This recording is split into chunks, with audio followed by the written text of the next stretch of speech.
Hello guys, welcome to my channel. അപ്പോൾ എല്ലാവർക്കും പുതിയ വലിയൊരു ചാനൽ കേട്ടോ. അപ്പോൾ ഞാൻ ഇന്നൊരു മീഷോ അൺബോക്സ് ആയിട്ടാണ് വന്നേക്കുന്നത്. അപ്പോൾ ഇത് നമുക്ക് തല തുറക്കാനുള്ള സംഭവം. അപ്പോൾ ഞാൻ കണ്ടിട്ടില്ല.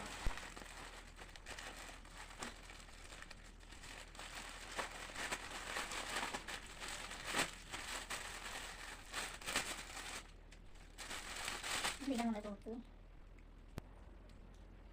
ഇതിലത്തെ രണ്ടെണ്ണമാണ് കേട്ടോ. അപ്പോൾ നല്ല സോഫ്റ്റ് മെറ്റീരിയൽ. അപ്പോൾ ഞാൻ ഇത് ഇട്ടിട്ട് കാണിക്കാം. അപ്പോൾ ഇതിന് ഇട്ട് വന്നിട്ടുണ്ട് നല്ലൊരു സാധനം. നമ്മളെ മുടിയൊക്കെ പെട്ടെന്ന് ഡ്രൈ ആവാൻ നല്ലതാണ്. അതിൻ്റെ ബ്ലാക്കും വന്നിട്ടുണ്ട്. പക്ഷേ നമുക്ക് ഒരു മിസ്റ്റേക്ക് ഉണ്ടായിട്ട് നമ്മൾ പിസ്ത ഗ്രീനും ഒരു പിങ്ക് ഷെയ്ഡും ആണെന്ന് ഓർഡർ ചെയ്താൽ പക്ഷെ വന്നത് ബ്ലാക്കും പിന്നെ വയലറ്റ് കളറുമാണ്. അപ്പോൾ നല്ല അത്യാവശ്യം നല്ല ക്വാളിറ്റി ഉണ്ട്. ഇതിൻ്റെ റേറ്റ് എനിക്ക് ഓർമ്മയില്ല കേട്ടോ. അപ്പോൾ എല്ലാവർക്കും വീഡിയോ ഇഷ്ടപ്പെട്ട് കഴിഞ്ഞാൽ ലൈക്ക് ചെയ്യാനും ഷെയർ ചെയ്യാനും സബ്സ്ക്രൈബ് ചെയ്യാനും മറക്കല്ലേ. ബൈ.